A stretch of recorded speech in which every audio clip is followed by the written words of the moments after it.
My name is Adam Garrettson, and I'm a partner in the Financial Services and Technology team here in Toronto.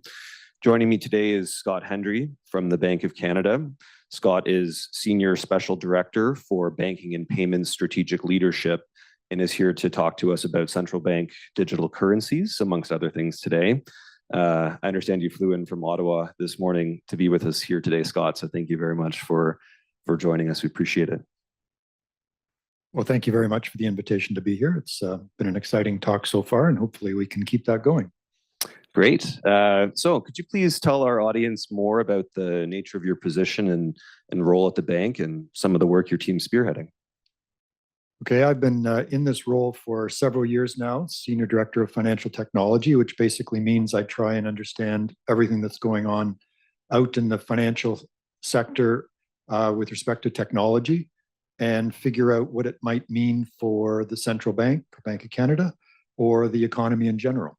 So cover a lot of different topics across payments in crypto or stable coins or central bank digital currency, AI, open banking. All of this could have impacts for how the central bank operates in various aspects or for the economy in general. So these changes have been going on for a long time. There's been innovation in the financial sector for many, many years. Some of them have been fairly straightforward, others have been very important, but we need to understand what they all mean for central banking and the economy. So does it have growth effects? Does it have an impact on our mandate? Does it impact how we should be doing our operations? So we try and keep abreast of these, and one of the biggest things that's keeping us busy these days is thinking about central bank digital currency and what it could mean for the way we do payments and the way the central bank interacts with people in general. Thank you. That's very interesting and very, very broad perspective for sure. I'd like to touch a little bit more on the CBDC aspect, and certainly as we find money and payments becoming more and more digital, we're starting to see more reports coming out from the world about central banks globally exploring and testing CBDCs. Interestingly, as of March this year, an organization called the Atlantic Council is reporting that 134 countries and currency unions that represent approximately 98% of global GDP are exploring CBDCs. And 68 countries around the world are in an advanced phase of exploration, whether that's development, pilot, or launch. The bank has a project called the Digital Canadian Dollar. I'm hoping you could tell us a little bit more about that. Yes, that's just another term for central bank digital currency, but with a local context, of course. So what this really means is thinking fundamentally about whether or not there should be a form of digital payments offered by the central bank to the general public. Right now, we offer everyone cash.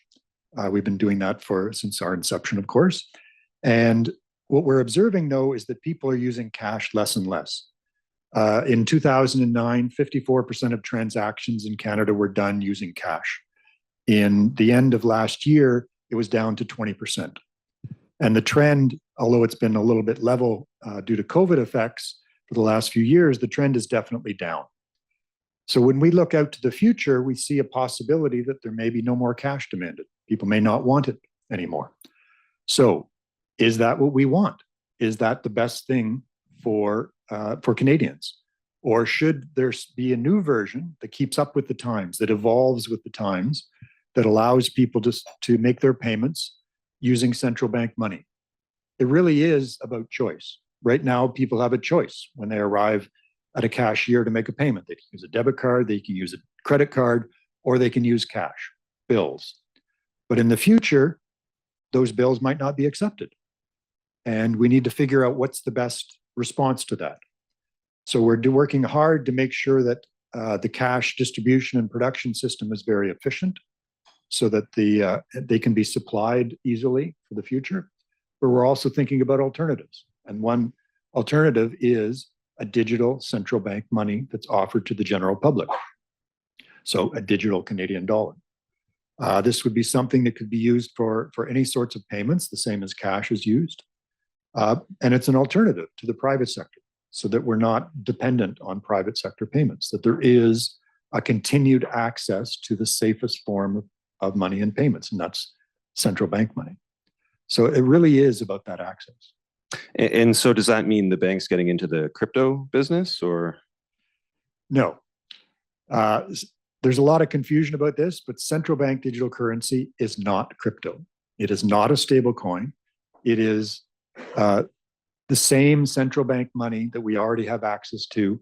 A $10 bill in polymer form would be the same as $10 in central bank digital currency or in the digital Canadian dollar.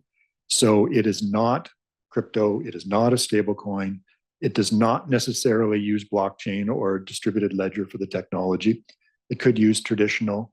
That's part of what we're experimenting with to try and figure out, but it is definitely not crypto. Got it. That's very helpful. I think that's a good clarification. You touched a little bit on stable coins, and people talk about a concept of tokenization, sort of the digital representation of an asset. Just wondering if you could touch a little bit more on that distinction in terms of how you see, digital currencies from a central bank perspective vis-a-vis stable coins or other forms of tokenization. Yeah, the most important thing there is that a stable coin, while it's supposed to be linked to, say, the US dollar or the Canadian dollar, it is not the US dollar or the Canadian dollar. It is still something different. It is an alternative currency. It's supposed to be a lot more stable than Bitcoin, but it is still a different currency. With proper regulation in the future, that might change. It might become part of the traditional space, but it is still an alternative currency. Whereas a digital Canadian dollar would be the Canadian dollar, the same way that my $10 bill is, or the same way that $10 in a bank account is the Canadian dollar. If stable coins are properly regulated in the future, they shouldn't be that different than a bank account. If there's the proper regulation and the proper links to the rest of the economy and the rest of the financial system, they could be brought within that umbrella. But right now they are different. They are a different currency. And with a digital Canadian dollar, we would be making sure the system existed such that it would be the same currency that we already have. Got it. No, that makes sense. That's certainly helpful. One of the pieces you touched on earlier in your comments was really the sort of the scope of application potentially for a central bank digital currency. And sometimes we hear about a distinction between a wholesale CBDC and a retail CBDC. I was hoping you could help our audience understand a little bit more about this conceptual difference and whether that may form a part of a meaningful part of your thinking on CBDC development. Yeah, and this comes back to your tokenization that I didn't really cover before. So yes, what I talked about so far was something available to the public in a retail form, but there's also discussions about something that would be available to the financial institutions as a wholesale money. And the one point I want to make is that basically we already have wholesale central bank digital currency. Just think about the name. It's offered by the central bank, it's digital, and it's a currency used for payments. We already have that in linked settlement balances. So it just doesn't happen to be tokenized or use blockchain. So we already have a wholesale central bank digital currency in Canada. We just call it something else. But the concept is the same. The legal structure is the same. If you want and believe that tokenized money through a blockchain or a distributed ledger is something different, then we don't have a wholesale CBDC. And we have to think seriously about whether or not we want to support that. And we've been doing experiments for several years in that regard. We did something called Project Jasper for a few years in a few different forms, looking at whether or not we could and should offer a tokenized blockchain-based form of central bank money to large financial institutions in the similar way that the Link system does now. And we looked at whether or not you could settle equity transactions with that. And we also looked at cross-border payments with the Monetary Authority of Singapore. And there's lots of potential there. It's still an area that it's not clear to me whether we have to go down that route. I don't think we need something that's tokenized in order to be more efficient than we are now. The current system could have improvements. There's no doubt about that. but it doesn't have to be tokenized. But we're still open to this alternative and studying whether it does give us something different or whether it's just the same thing in new packaging. So there's a number of efforts globally to try and understand what tokenization means, whether it's the tokenization of assets or the tokenization of money, and trying to figure out whether it's something that central banks should support. And there's various ways of doing that. You can take the current systems and interoperate them with these alternative tokenized systems, or you can offer your own tokenized money. So we have to look deeply at whether or which is the best route. And we are exploring those still. Thank you for that. Great to hear that we are exploring it as a country and as a bank. As you mentioned, some of the partners you've worked with internationally as well. I'd like to unpack some of those concepts a little bit more and just shift the focus slightly to more on the global market side of things. So last month, the chair of the International Financial Stability Board was asked, why do we need a central bank digital currency? His answer was to keep up with society, to pursue strategic autonomy, to maintain access to public money in a digital world, and extend the public's trust in physical banknotes to the digital world.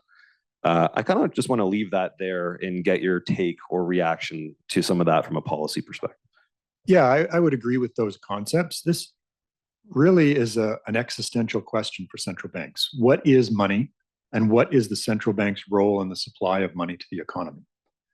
The Bank of Canada started in 1934, and a monopoly was given for the issuance of bills to the Bank of Canada. Why did we do that? There's some fundamental reasons around that. Basically about making sure that the central bank could be the ultimate supplier of liquidity to the economy in times of stress, whether that's through a monetary policy form or financial stability form. But there's benefit to the economy, to everyone being able to access the central bank money, whether you're a large financial institution or an individual. Central bank money is the anchor of confidence in the monetary system. And whether that anchor is supported by use by individuals as well as large financial institutions. So again, this is basically talking about the evolution of money. It started out as, I don't know, seashells many years ago, and then we moved to paper and polymer. Digital is the next step in our money, and the central bank has to consider whether that's the step that we should be taking as well as we look forward. We will continue to support cash and its production and distribution for as long as people want to use it. We've said that publicly, and that will never go away. It is our product. We love it. It has many great use cases that it serves wonderfully, and we will continue to support that. But its use is declining. And we need to look forward to see whether we need to do something to support alternative mechanisms that maintain that access, that maintains that anchor for us in the economy, for the stability and the uniformity of money across its different forms. So I definitely agree with all the different aspects of that quote, that there is a role for public money in the financial system. And appreciate that, and appreciate the candidness of your comments in response. So as part of this journey, there's obviously the exploration of the benefits, the efficiencies, the technologies. I'd like to just touch a little bit on some of the potential challenges that could be associated with CBDCs. As we think about sort of the speed and efficiency, those can have potential counterbalance related issues, whether it's things like bank run related risk, or whether we have, less bank deposits, less available capital for funding, ripple effects in the broader ecosystem from a financial services perspective. Hoping you could touch a little bit on these and some of the challenges you see potentially for a CBDC issuance. Yeah, there's been a number of risks that have been identified as possible from a central bank digital currency. And we've been studying these to see when they might occur, what their size might be. And one of the biggest things that people worry about is this disintermediation. So that if you issue a digital Canadian dollar, it could see a large substitution out of bank deposits and into the digital Canadian dollar. And this is something we think about seriously, but in the end, I think it's something that can be easily managed. And this is why we've said that a digital Canadian dollar would not pay interest. It would be like cash that doesn't earn interest. So yes, we don't earn a lot of interest in our checking account, but we can get some there. And for that reason, there's unlikely to be a large substitution out into central bank money. We're not offering higher end services. We're not offering loans. We're not doing all the other things that come along with our bank accounts. So there really isn't the risk of a large substitution in good times out of bank deposits into central bank money. In times of crisis, we do see some movement into cash because, again, it's the safest form of payments available to people. And we have to think seriously about whether having a digital central bank money would change that in crisis times as well. Again, so we would need mechanisms to make sure we could observe flows into central bank money and make sure that liquidity could cycle back to the financial institutions that could be in stress. But we already have many mechanisms for that. And we'll need to think about whether those are robust enough in a world with a digital Canadian dollar. And I believe that that's a fairly straightforward thing to handle. But these are risks that we have to study. But there's also the whole digital trend in many different areas speeds things up. And that's a worry in a number of different contexts. And we need to make sure that our mechanisms for monitoring or regulation can keep up with the speed that's inherent in this, whether it's through a digital Canadian dollar, through the real-time rail, faster payment system, through any forms of improved payments that are available to people. That makes sense, and appreciate that. And you talked a little bit about managing some of the considerations around digital currency, and we've heard from other panelists today around some of the technical considerations around development of new products. I'd like to explore that area a little bit. And when we think about digital currency being issued by a bank, by a central bank, one of the key issues is around privacy and privacy considerations. Could you give us a sense of the bank's approach to privacy when thinking about a CBDC from a Canadian perspective? Yeah, privacy is a very important issue. We recognize that it's important to Canadians, to people in general. It's important to us. It's a fundamental issue that it's part of security. So your transaction has to be private to be secure. You have to know that your information is not going to be shared inappropriately in order to trust the system. And money is based on trust. So we need to make sure that a base level of privacy is there to ensure that people trust the system. And that's part of legislation as well, is that we're subject to privacy laws that make us only able to collect that information that is only the minimum necessary information that is required to do the job. But people are concerned beyond that point as well. They're very concerned about overreach in the possibility of central banks seeing their transactions.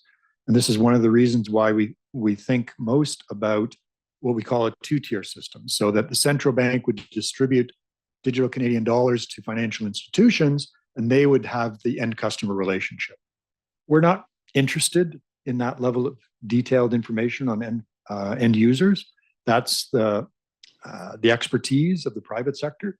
They are able to maintain that relationship and offer better services than we can or want to. So the private sector would be involved and would ensure that a certain level of privacy is available to stand between the end user and the central bank. People are very concerned about that, and that's understandable. At the same time, the product we offer now in cash is anonymous, allows for anonymous payments. But in digital world, it's well, there's debates about whether you can truly do anonymous payment because it's digital and there's obviously some record. But you can have more privacy and less privacy. And we're looking closely at the technology that's available to see how private you can make these transactions so that the people can rest assured that they can make a payment with their privacy is protected. Thank you, Scott. It's great to hear. I'd like to close our session just with the last question around the future outlook for Canada in terms of getting a better sense of the approach to actually issuing a CBDC. Is it going to be airdropped on us, or are we waiting for an act of parliament? Are you looking at more user sentiment change, need, demand? What's sort of the waterfall towards a CBDC? All of the above is required. Yeah, currently a number of legislative changes would be required. The Bank of Canada Act talks about currency and banknotes and basically the presumption that it's paper or polymer based. But I don't think that was the intention when it was written. It's just that's what the understanding was. So you could say that our act is not technology agnostic. Other countries, their acts were written more generally so that they do have the capability to issue digital retail money. So we would need changes in order to do so. So that obviously requires, the ultimate decision is with the government. So Parliament would have to change legislation and the government would have to decide that they actually wanted to proceed with permitting the Bank of Canada to issue the central bank digital currency or the digital Canadian dollar. And in addition, other changes would be required. You'd have to think seriously about where it would fit in anti-money laundering legislation. Is it cash? Is it a deposit? Like, what is it? You'd have to think about, are there changes in privacy laws that are required? If it is a token, whatever a token is, does that mean it's different than a bank account and how it's treated in legislation? So some really fundamental rethink needs to happen. And other jurisdictions have had to change or either had to or for clarity changed quite a number of different pieces of legislation before they introduced a CBDC. And we would have to go through the same exercise. We would have to also make sure that the public was ready and interested in a CBDC. Back to the risk about disintermediation. I think there's a much more serious risk about putting out a product that nobody demanded than putting out a product that there's too much demand for. So we have to make sure that a digital Canadian dollar was designed in such a way that people actually wanted it. It served a need that people saw on a daily basis, not just the fundamental philosophical belief that I see when in saying that there's a role for central bank retail money. People have to actually need it and want it. So we have to make sure that that's there and that there's proper education of what a digital Canadian dollar is and isn't. Thank you, Scott. As a personal fan of philosophical and existential questions, I'll continue to watch the work that comes from your team. Thank you for joining us today. Appreciate it. Thank you.